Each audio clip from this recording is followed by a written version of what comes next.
हे कृष्णा। आप सब कैसे हो? मैं बहुत खुश हूँ और उम्मीद है आप सब बहुत खुश हो। आज का दिन बहुत शुभ है। आज है वामन एकादशी। वामन एकादशी इसलिए वामन एकादशी है क्योंकि आज भगवान वामन देव जी प्रकट हुए थे। तो एकादशी का पहले मैं आपको मतलब बता दूँ। लोगों के लिए बहुत मतलब है, शास्त्रिक मतलब है, पर मैं जैसा सोचती हूँ सिंपल वाला वो मैं आपको बताती हूँ। आपकी मर्ज़ी आप एक्सेप्ट करो ना करो, पर जब मैं ये समझती हूँ तो मुझे एक्सेप्ट करने में बहुत आसानी होती है। एकादशी, पहली बात तो भगवद गीता में भगवान ने स्वयं बोला है कि व्रतों में मुझे एकादशी प्रिय है, तो इसलिए एकादशी करना चाहिए क्योंकि भगवान को इससे प्रसन्नता होती है। दूसरा, एकादशी भगवान क्यों 11वें दिन पर लाते हैं? क्यों ऐसा कहते हैं कि एकादशी के दिन हमारे अन्न में कीड़े होते हैं? क्यों कहते हैं? हमें नहीं खाना चाहिए इसलिए।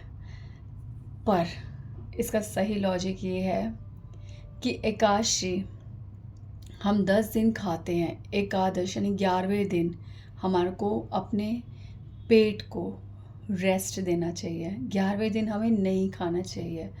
इस तरह से हमारे पेट की बीमारियां ख़त्म होती है। भगवान हमारे वैद्य हैं, ठीक है, हरि हमारे वैद्य भी हैं, भगवान हमारे गुरु हैं, भगवान हमारे वैद्य डॉक्टर भी हैं। तो वो हम बीमार ना पड़े। यहाँ के जो भौतिक डॉक्टर वो तो चाहते हैं बीमार पड़े, लंबे लंबे टेस्ट लिख देते हैं, आज अब ये भी टेस्ट कराओ वो भी टेस्ट कराओ, वो तो चाहते हैं बीमार ही रहे।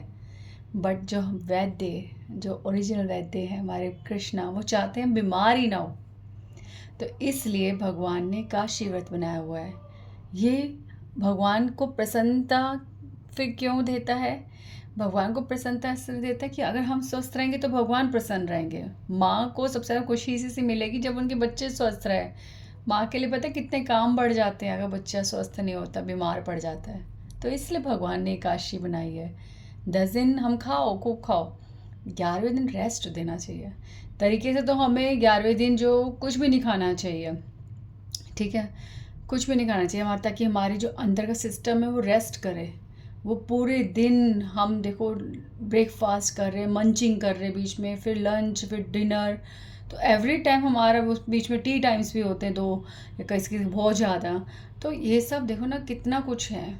तो ये सब डाइजेशन जो हमारा प्रोसेस है चले ही जा रहा है, चले ही जा रहा है, तो उसको भी रेस्ट देना चाहिए, ठीक है।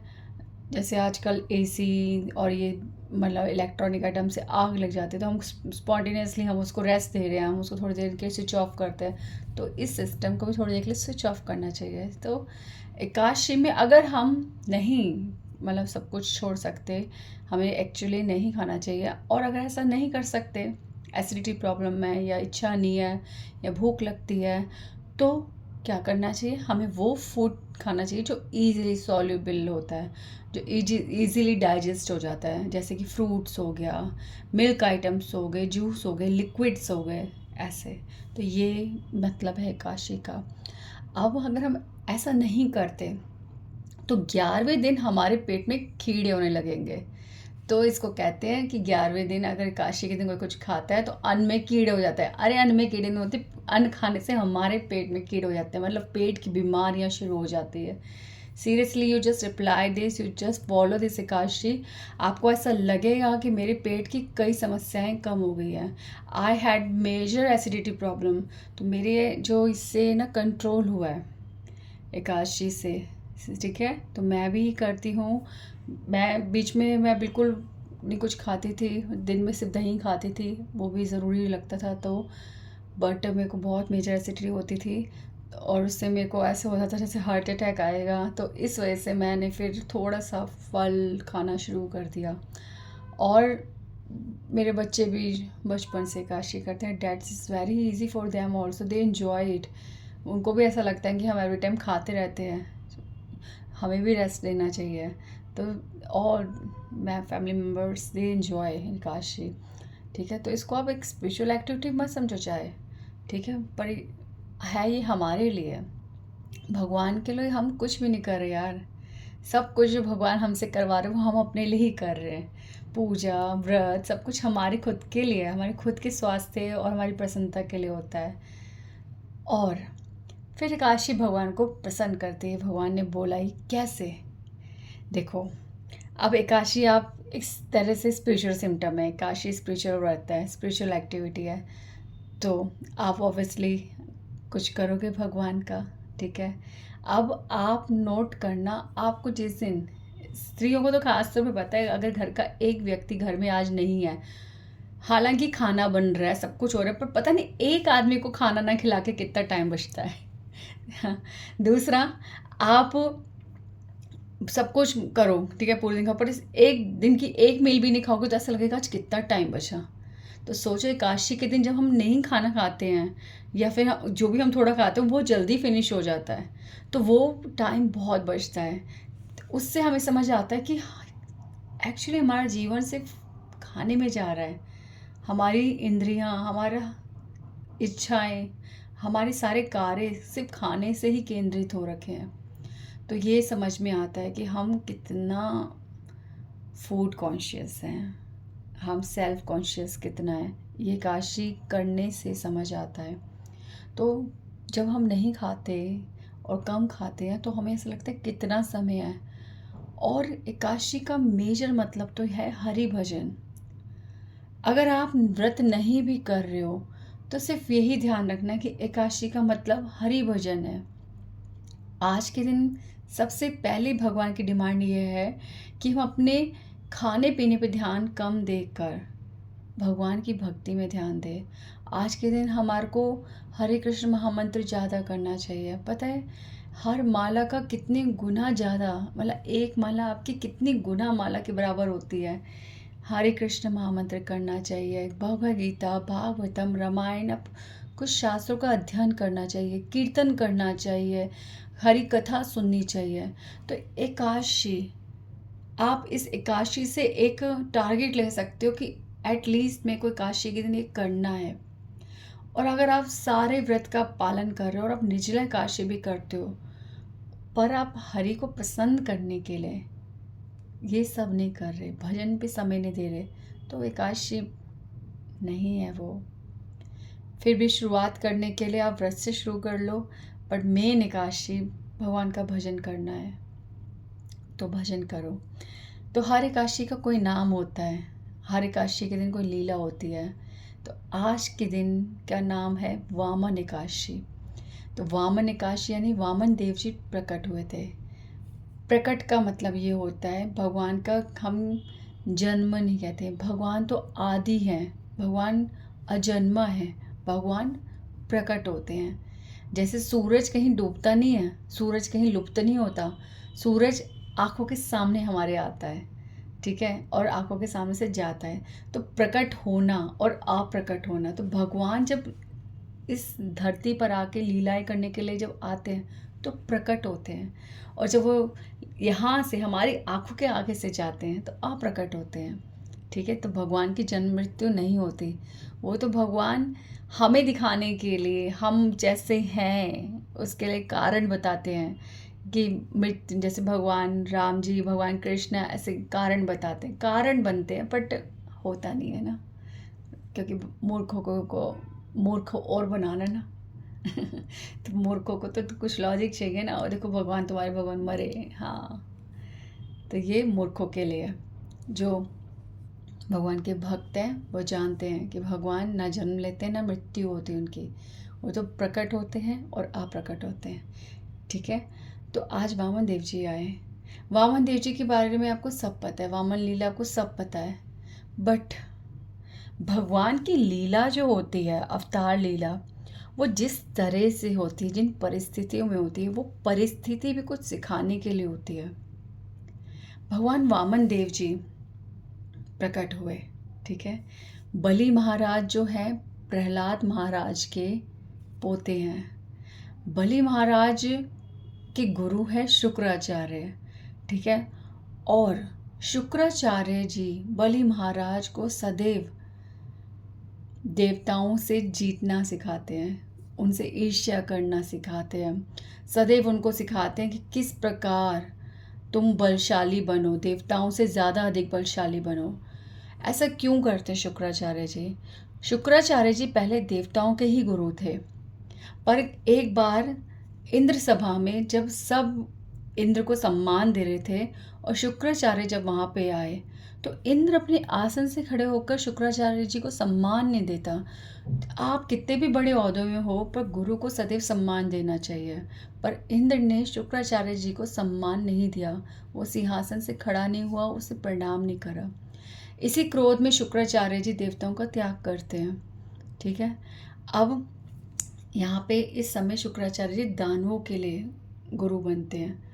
ठीक है, और शुक्राचार्य जी का क्रोध है देवताओं पर, और इसलिए वो दानवों की मदद, राक्षसों की मदद करते हैं, उनके गुरु बनते हैं। उनको किस तरह से शक्ति हासिल करनी है, सदैव इसी कार्य में लगे रहते हैं। तो शुक्राचार्य जी बलि महाराज को सदैव बल देते हैं, यज्ञ करवाते हैं और सारी वो चीज़ें करवाते हैं जिससे राक्षसों का बल बढ़े। ये सब आप लीलाएं सब जानते हो, सब समझते हो, आपको कई चीज़ें पता है। अब हम वामन देव जी के पे आते हैं। वामन देव जी भगवान अवतार लिया, किन से लिया? माता अदिति और कश्यप मुनि। ठीक है, उनसे उन्होंने संतान के रूप में अवतार लिया। माता अदिति ने कहा कि मैं इससे ज़्यादा सौभाग्यशाली कोई भी नहीं है भगवान। मेरे पति इतने बड़े ऋषि मुनि, मेरे पुत्र सारे देवता, तो मुझे क्या चाहिए? तो फिर भी वो कहते हैं कि हे भगवान, आप सदैव कहते हो कि मुझ जैसी माता कोई नहीं, जो अपने पुत्रों को इतने संस्कार दिए, इतने अच्छे संस्कार दिए कि अपने पुत्रों को उन्होंने देवता ही बना डाला। तो आप सदैव कहते हो कि आप भी चाहते हो कि मैं आपकी माता बनूं, तो आप मेरी ये इच्छा पूरी करो। और वामन देव जी भगवान विष्णु से वो वरदान मांगते हैं कि आप मेरे पुत्र बन के पैदा हो, और भगवान माता अदिति की इच्छा पूरी करते हैं और उनके पुत्र के रूप में जन्म लेते हैं। अब जब भगवान ने जन्म लिया, ठीक है, तो सारे देवी देवता जो है भगवान के बड़े, और अब भगवान सबसे छोटे यानी आखिरी संतान।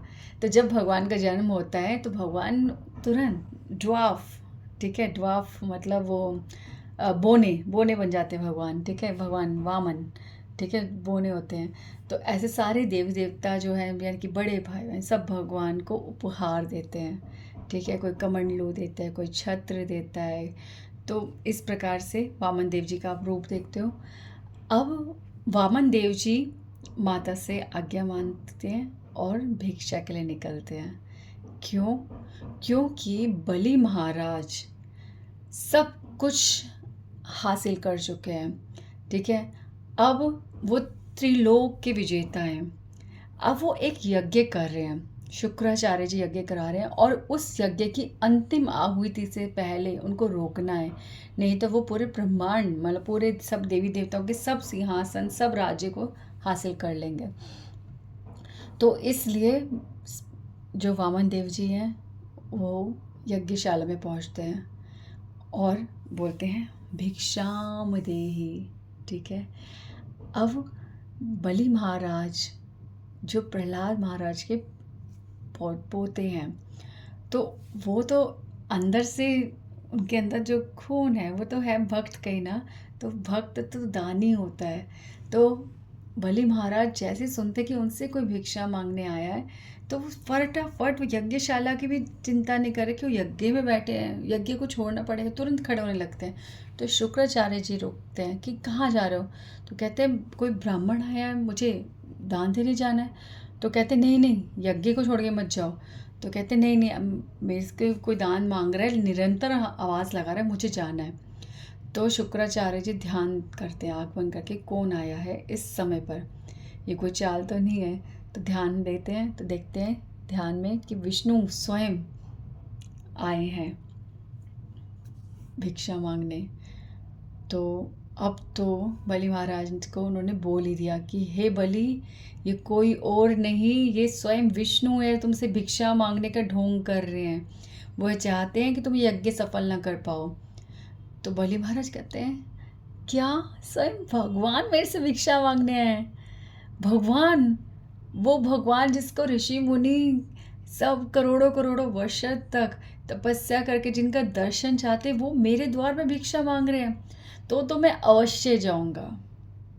और शुक्राचार्य जी यहाँ पर बलि महाराज को क्रोध में आकर श्राप देते हैं कि यदि तुम मेरी अवज्ञा करोगे तो तुम्हारा सब कुछ छिन जाएगा, तुम एक दाने के भी अधिकारी नहीं रहोगे। ठीक है, इस तरह से। और फिर दूसरा श्राप क्या देते हैं कि तुम जो हमारे पाताल लोक है, नीचे सूतल लोक, वहाँ पर तुम्हारा वास होगा, तुम्हारे को कोई लोक भी नहीं मिलेगा, तुम धरती के नीचे पाताल लोक से भी नीचे सूतल लोक में वास करोगे, ऐसा श्राप देते हैं।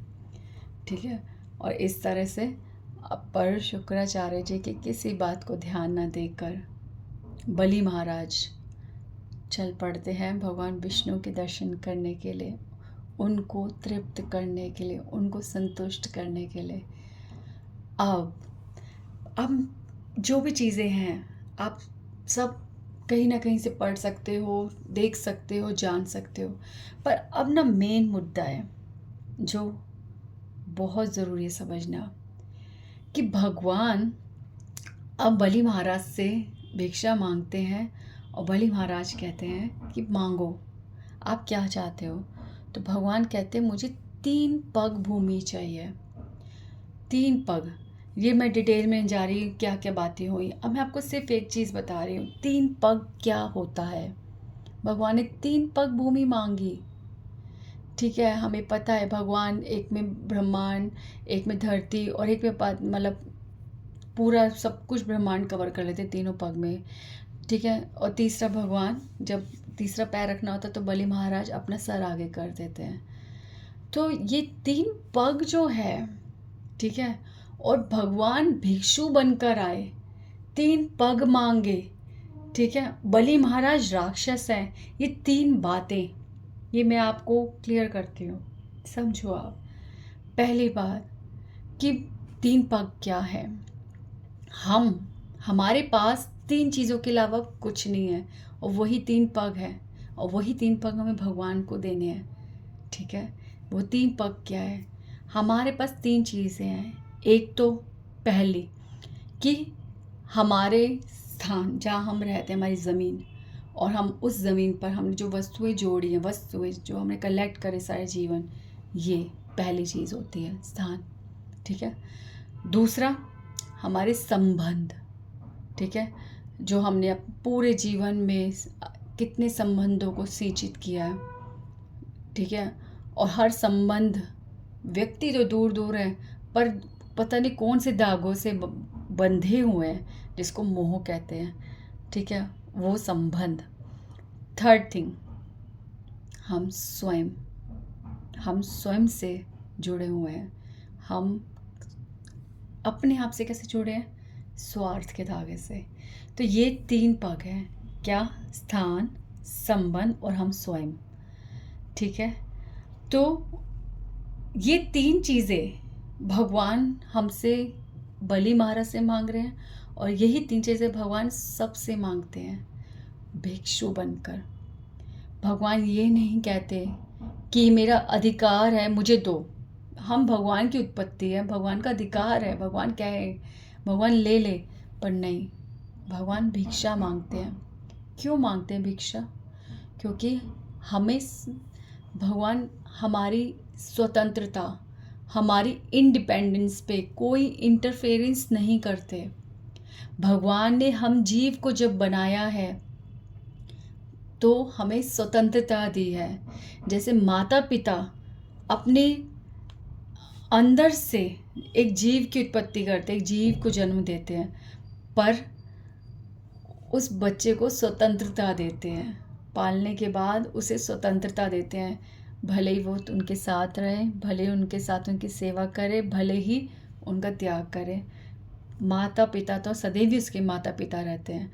बालक की चॉइस है, पुत्र या पुत्री की चॉइस है कि वो अपने माता पिता के साथ संबंध में रहे या उनको समर्पित रहे या उनको त्याग दे, ये उनकी चॉइस है। तो सेम, ये छोटा एग्जाम्पल अब बड़ा एग्जाम्पल, ऐसे ही हम भगवान की संतान हैं, ठीक है। भगवान ने हमें जन्म दिया, भगवान ने हमें लालन पोषण सब कुछ कर दिया।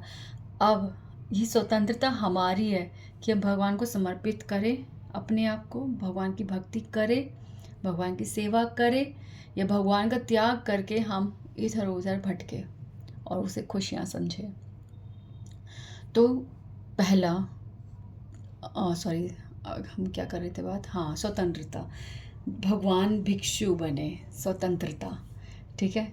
तो ये स्वतंत्रता भगवान ने हमें दी है, ठीक है, इसलिए भगवान भिक्षु बने हैं, इसलिए भगवान भिक्षु बने हैं कि ये 3 पग मुझे दो, ठीक है। भिक्षा मांग रहे हैं, अधिकार नहीं मांग रहे, ठीक है।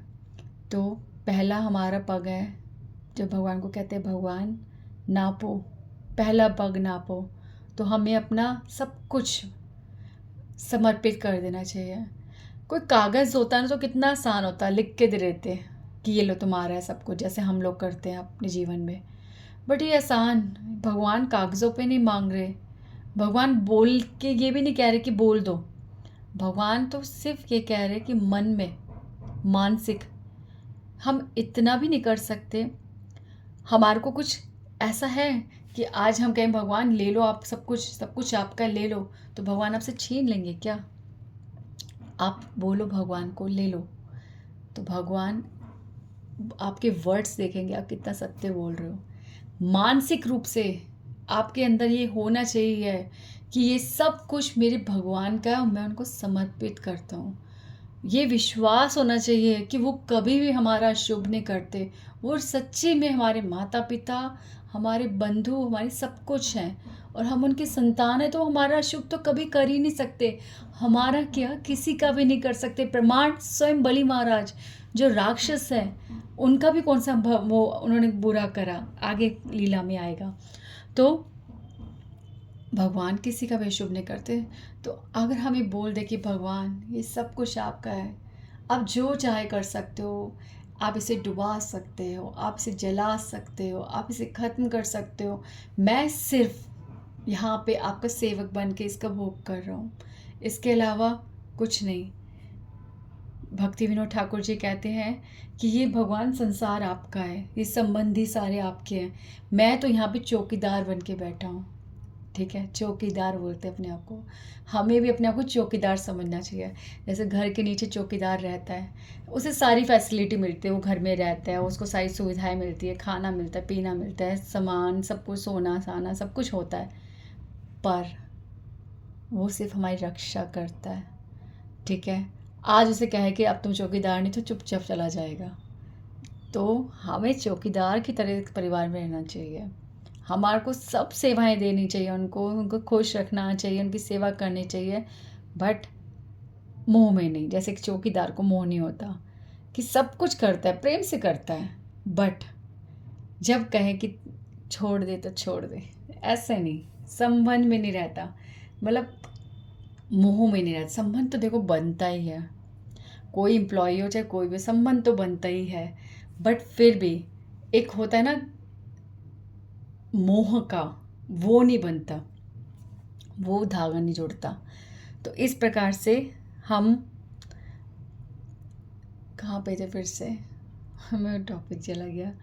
तो भगवान, ठीक है, हम लोग, हाँ, क्षेत्र की बात हुई, अब आई संबंध, हाँ, क्षेत्र की बात हो रही थी। तो भगवान, हम अपना सब कुछ आपको सौंपते हैं। मानसिक रूप से हम इतना मन में दृढ़ होना चाहिए कि भगवान सब कुछ आपका है। तो भगवान इस चीज़ की आशा हमसे करते हैं। दूसरा, भगवान कहते हैं कि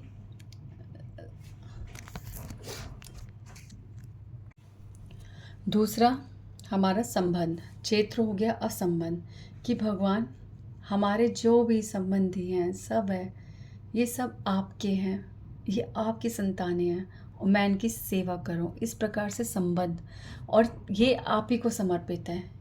मैं जो भी इनके लिए कर रहा हूँ वो आपकी खुशी, आपकी प्रसन्नता के लिए कर रहा हूँ, ठीक है। तीसरा हमारा आता है हम स्वयं, ठीक है, हम स्वयं की भगवान मैं आपका हूँ, मैं पूरी तरह से आपको समर्पित हूँ। आप मेरे लिए कोई भी डिसीज़न ले सकते हो, आप मेरे लिए कुछ भी करो भगवान, पर मैं सदैव आपका भजन, आपकी भक्ति करता रहूँ। कोई भी जन्म मिले मुझे, मेरे हृदय में सदैव आपकी भक्ति रहे। ये है तीसरा, हम स्वयं समर्पण। तो भगवान भिक्षु बनकर हमसे 3 चीज़ें मांगते हैं, स्थान, संबंध और हम स्वयं। अब आप नोट करो कि हम ये 3 जो हैं, अगर हम इन तीनों को इकट्ठे नहीं देते, 3 पग, हम या एक ही पग देते हैं या 2 पग देते हैं, बस तीनों नहीं देते। ठीक है, सन्यासी से शुरू करते। एक सन्यासी, वो सब कुछ त्याग कर देता है, देखने को स्थान का त्याग कर देता है, संबंधों का त्याग कर देता है। पर तीसरा, मैं का त्याग सन्यासी भी नहीं कर पाता। ठीक है, सन्यासी भी नहीं कर पाता मैं का त्याग। मैं बहुत मुश्किल है त्यागना, मैं मेरा।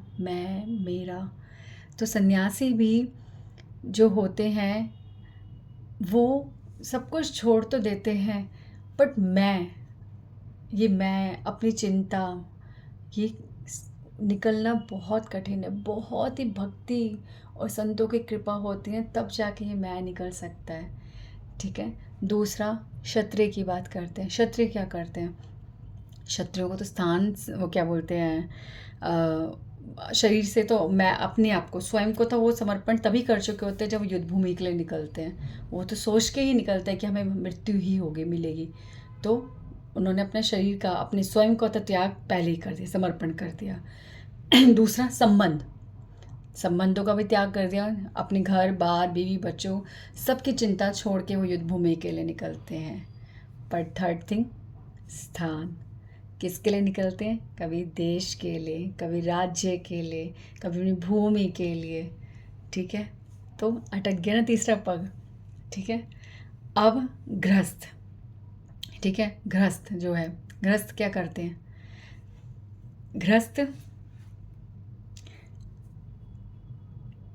गृहस्थ जो है, चाहे तो प्रभुपाद जी कहते हैं सबसे बड़े सन्यासी गृहस्थ होते हैं, क्योंकि एक गृहस्थ जो है अपने परिवार में रहकर वो अपने संबंधों के निभाते निभाते उनसे मोह के बिना केवल उनकी सेवा करते हुए रह सकता है। वो सन्यासी बन सकता है। वो क्या बोलते हैं, अपने, एक स्त्री के लिए तो बहुत ही ज़्यादा आसान है। एक तरह से देखा जाए तो एक स्त्री के लिए कुछ भी नहीं होता, ना उसके घर पिता का होता है, ना उसके घर पति का होता है। पहले उसका सब कुछ जो होता है उसके पिता का होता है, फिर उसके बाद में सब कुछ जो भी उसका होता है उसके पति का होता है, बाद में सब कुछ उसके बेटे का होता है। तो उसका तो वैसे भी आधे से ज़्यादा स्थान का मोह खत्म हो जाता है। ठीक है, और सन्यासी, हर आइडियल स्त्री, ठीक है, हर आइडियल स्त्री, आदर्श स्त्री, वो हमेशा सदैव अपने अपने लिए नहीं बल्कि दूसरों के लिए सोचती है। खाने का भी जब होता है, कभी कम हो रहा हो या कुछ स्थिति ऐसी हो, तो हमेशा यही सोचती है सबको पहले पूरा हो जाए, अपना वो कैसे भी कर लेती है। तो देखा जाए तो उसको कोई मोह नहीं होता। ठीक है, तो स्थान, संबंध और मैं से भी परे होती हो। तो आइडियल आदर्श स्त्री की इस तरह से गृहस्थ जीवन में बहुत चीज़ें होती है। गृहस्थ जीवन में परीक्षाएं कितनी हो जाती है, मोह तो ऐसे कटने लग जाते हैं। तो गृहस्थ, ठीक है, बट हमारी स्थिति ऐसी नहीं है। गृहस्थ में ऐसा हो सकता है, पर गृहस्थ में हमारी स्थिति ऐसी नहीं है। हमारी स्थिति क्या है कि हम बस मेरे बच्चे, मैं कर रहे हैं। मेरा घर, उसको इतना कैसे मिल गया, मुझे इतना कैसे मिल गया, उसका हिस्सा, मेरा हिस्सा आगे के उसको मिलेगा। बस ये गृहस्थ स्थान से कितनी बुरी तरह से जुड़े। संबंध, ठीक है, वो ये मेरा है, ये मेरा है, ठीक है, ये मेरा पति है, ये मेरा बेटा है, मेरे बच्चों का बस संबंध। ठीक है, मेरे बच्चे को ये हो जाए, मेरे बच्चे को ये मिल जाए, मेरे बच्चा ऐसा करे, मेरा बच्चे ये वैसा करे। तो संबंधों से जुड़े हैं, स्थान से जुड़े हैं, और मैं से तो पूरी तरह लिप्त है। तो गृहस्थ, तो ये हम लोग मतलब 3 पग जो हैं एक साथ भगवान को दान देने हैं, और ये 3 पग नहीं हो पाते। कभी 1 पग, कभी 2 पग, पर भगवान तो तीनों पग मांगते हैं। तो हमारे को ये 3 पग भगवान को समर्पित करने हैं। और भगवान भिक्षु बन के हर किसी के द्वार पर खड़े हैं। हर किसी शरीर हमारा एक जो है इसी के द्वार पर भगवान स्वयं प्रति क्षण भिक्षा वो मांग रहे हैं, भिक्षाम देहि। और क्यों चाहिए भगवान को ये भिक्षा? भगवान तो ब्रह्मांड के स्वामी हैं, त्रिलोकपति हैं, फिर भगवान को ये क्यों चाहिए और हमसे क्यों चाहिए? क्योंकि वो हमारे माता पिता सब कुछ हैं। वो ये चाहते हैं कि एक बारी 3 पग मुझे दे दो, फिर देखना तुम्हें मैं अपना विस्तृत रूप दिखाऊंगा, विशाल रूप दिखाऊंगा, विराट रूप दिखाऊंगा और दिखाऊंगा कि इस पूरे चराचर, ये पूरा धरती, आकाश, पाताल सब कुछ मेरे स्पर्श में ही है। मैं हर जगह व्यापक हूँ। ये विशाल रूप भगवान के प्रत्येक जगह पे दर्शन, हर चीज़ भगवान के स्पर्श में भगवान से उत्पन्न है। ये सब केवल भगवान ही समझा सकते हैं। इसलिए भगवान कह रहे हैं कि 3 पग एक बार दो, 3 पग एक बार दो, फिर देखो कि भगवान किस तरह से हमारे जीवन में आएंगे, किस प्रकार हमारे को वो अपने साक्षात दर्शन देंगे, अपनी व्यापकता, अपनी विशालता, अपनी करुणा सिंधु सब कुछ का दर्शन हमें कराएंगे। तो अब आते वापस ये 3 पग हम कैसे दे दे? भगवान ने हमारा सब नुकसान कर दिया तो हमने इतनी मुश्किल से कमाया, हमारा क्या होगा, ये है वो है, हम बोल दें और भगवान ने कुछ कर दिया तो? हाँ, अब इसका उदाहरण फिर से लीला में ही है। तो बलि महाराज ने जब 3 पग भूमि दी तो क्या हुआ उसके बाद? हाँ, भगवान ने तीनों, पहले में ब्रह्मांड नाप लिया, दूसरे में पूरे धरती सब नाप लिया, पाताल नाप लिया, सब नाप लिया। अब तीसरा भगवान कह रहे मैं पैर कहाँ रखूं? तो बलि महाराज ने स्वयं को, यानी शरीर स्वयं को झुक के बैठ गया। कहते भगवान अपना तीसरा पग यहाँ रखो। और अपना सब कुछ वो 3 पग देने में वो सफल हुए।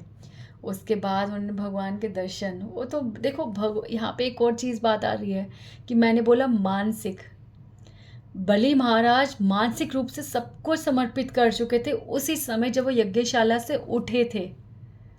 तो ये प्रमाण बाद में आया कि उन्होंने 3 चीज़ें दी। ये इसका मत देखो भगवान ने तीसरा पग नहीं रखा, उससे पहले बलि महाराज ने ब्रह्मांड पूरा भगवान का विराट रूप के दर्शन कर लिए। तीसरा पग तो बाद में भगवान ने रखा, पर दर्शन पहले हो गए। यानी कि ये स्थिति मन की ही है।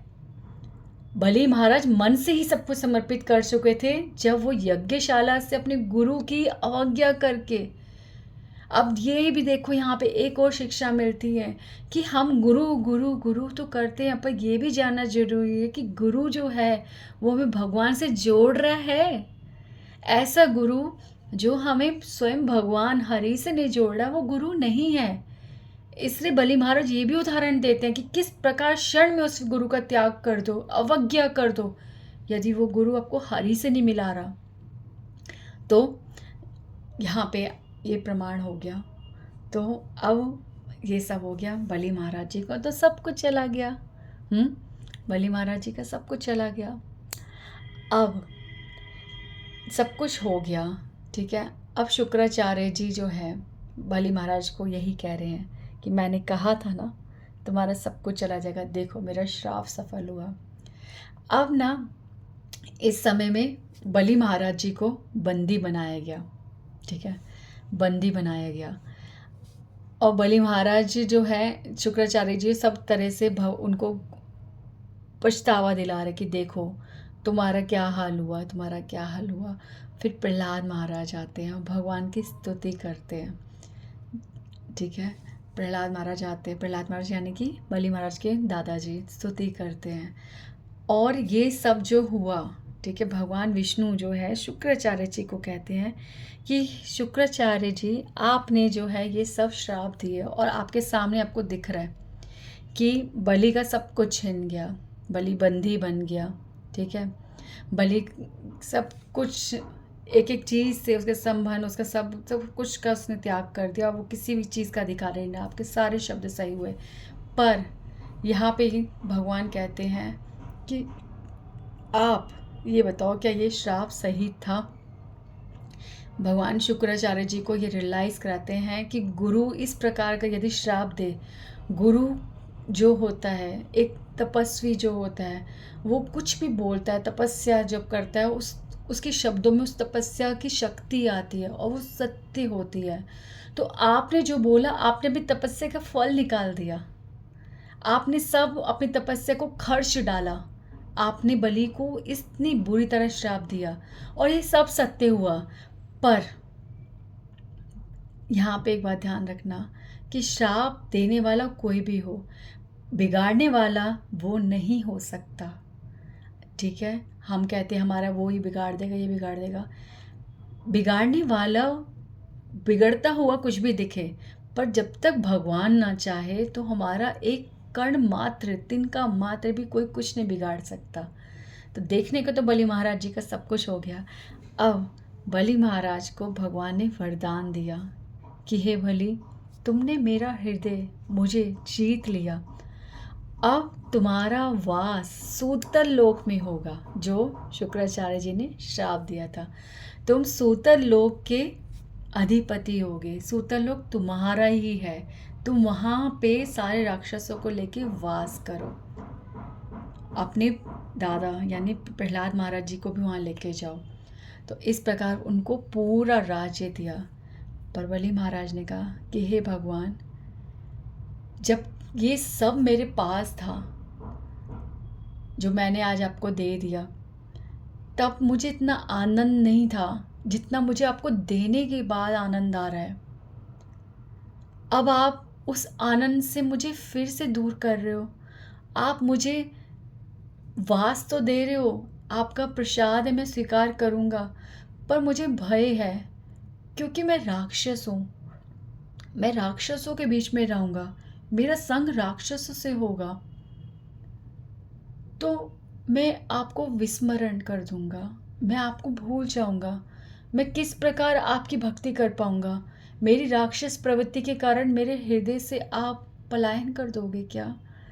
तो भगवान कहते हैं, बलि, जिस तरह का उदाहरण तुमने दिया है, मैं तुम्हारे को क्षण मात्र भी स्वयं नहीं छोड़ सकता। तुम जिस सूतल लोक में वास करोगे, उसका द्वारपाल मैं होऊंगा।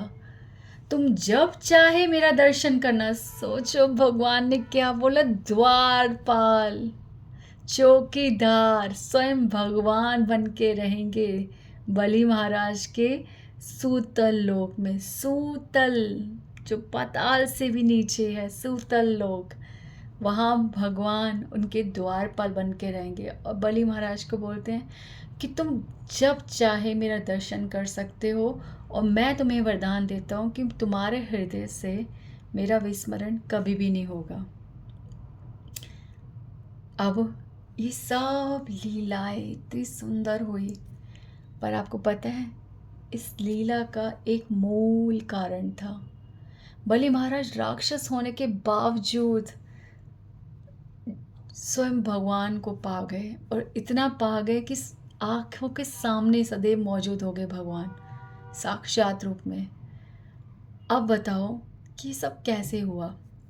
कल मैं बोल रही थी ना आपसे कि हम लोगों को कई जन्मों तक सभी देवी देवताओं की पूजा करके, सबको प्रसन्न करके, कितनी सुकृत या पुण्य इकट्ठे करने के बाद एक वैष्णव संघ मिलता है। एक वैष्णव संघ, एक भक्त संघ, और उस भक्त की कृपा से हमें गुरु मिलता है। गुरु की कृपा से हमें भगवान मिलते हैं। ये बिल्कुल एक सीढ़ी है जो हमें चढ़नी ही पड़ती है। तो अब बलि महाराज के केस में कौन सी कृपा लगी? पता है कि बलि महाराज को स्वयं भगवान मिल गए। कैसे? कैसे? क्योंकि उनके जो दादाजी थे वो प्रहलाद महाराज थे। प्रहलाद महाराज एक भगवान के इतने बड़े भक्त, तो जब भक्त की कृपा स्वयं किसी व्यक्ति पर हो जाए तो भगवान मिलने में कोई देर नहीं लगती। प्रहलाद महाराज की कृपा के कारण ही बलि महाराज को भगवान मिले थे। तो हमारे जीवन में भी हमें केवल भगवान तभी मिल सकते हैं जब हम भक्त का संग करेंगे, जब भक्त के मुंह से कथा सुनेंगे। भक्त का संग करना मतलब ये नहीं है उनके साथ रहना शुरू कर देना, उनके साथ खाना पीना शुरू कर देना, उनके बस स्पर्श में रहना। संग का मतलब ये नहीं है। संग का मतलब जो मैंने कल बोला था कि सुनना। भक्त की सेवा है भक्त के मुख से हरि कथा सुनना, और यही भक्त का संग है। अगर हम उसके मुंह से बुलवा रहे हैं उसे कुछ, तो उसके मुंह से जो निकलेगा, जो ब्रह्म रूपी शब्द निकलेंगे, वो हमें हरि दर्शन कराएंगे। तभी तो हरि दर्शन करने के बाद उस हरि को पाने की लालसा हमारे हृदय में जागेगी, और वो लालसा जब, वो इच्छा जब जागेगी, तभी तो हम भी भक्ति करेंगे। तो भक्त का संग ये होता है। अब आप खुद डिसाइड करो कि आप जिस भक्त संग को आप भक्त संग समझ रहे हो, क्या उसमें हरि कथा मौजूद है। अगर ऐसा नहीं है तो मैं आपको बता दूं, ये मेरे शब्द नहीं है, संतों के शब्द है। आप करोड़ों जन्म तक भी ऐसा संग करते रहो और उसमें हरि कथा नहीं है, तो भी आपको कोई लाभ नहीं मिलेगा। हरि भजन जो करता है सदैव, हरि ही जिसके मुख से निकलते हैं सदैव, हरि के ही जिसके आंखों से दर्शन होते हैं, वो ही हरि भक्त होता है। और ऐसे हरि भक्त का हमें संग करना है, उससे कथा सुननी है, उसका संग लेना है।